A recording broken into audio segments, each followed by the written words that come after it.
For 30 years, a hospice nurse watched strangers lift their hands towards someone no one else could see. Then, on her mother's last night, those same hands reached up.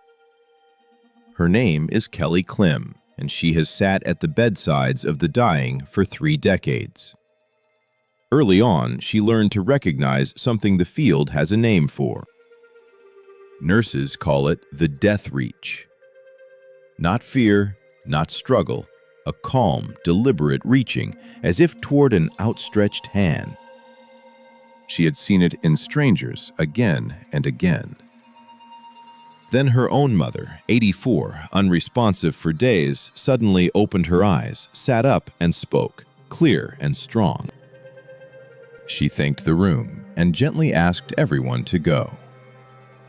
Then her gaze settled on an empty space beside them, and she spoke to someone who was not there. "And that means you too, George," she said, naming her own grandfather, long dead. Then she lay back down. By morning, she was gone.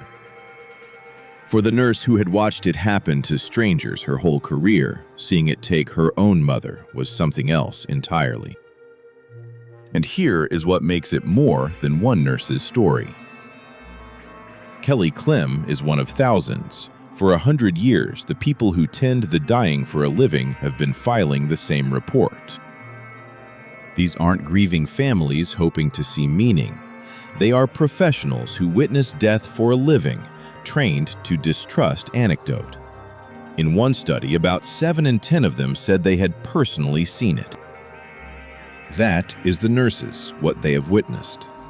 But when researchers asked the dying themselves, the number was even higher. In one hospice study that first screened out confusion and delirium, 88% of patients reported at least one such vision or dream. Not the sickest, most medicated minds, the lucid ones. The clinical view is serious, and it explains a great deal. A dying brain, delirium, nurses primed by their own culture to see meaning in an ambiguous gesture. But that study is the reason it does not all fit, because it screened the confusion out and the visions remained, calm, lucid, and clearly remembered. Many of these clinicians will tell you they did not believe it either, not until they had seen it at the bedside too many times to explain away. We are not here to tell you what they saw. Maybe a century of caregivers has simply learned to read the same comforting illusion.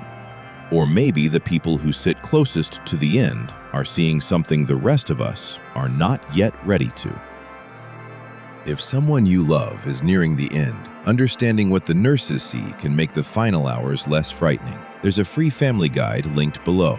And if these case files stay with you, subscribe and follow the record with us.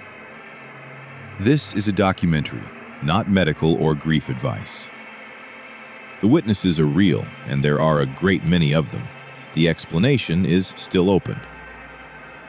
The question is not whether the nurses see it. They do, a century of them and counting. It is what exactly they have spent that century watching. We open the records. You decide who was waiting.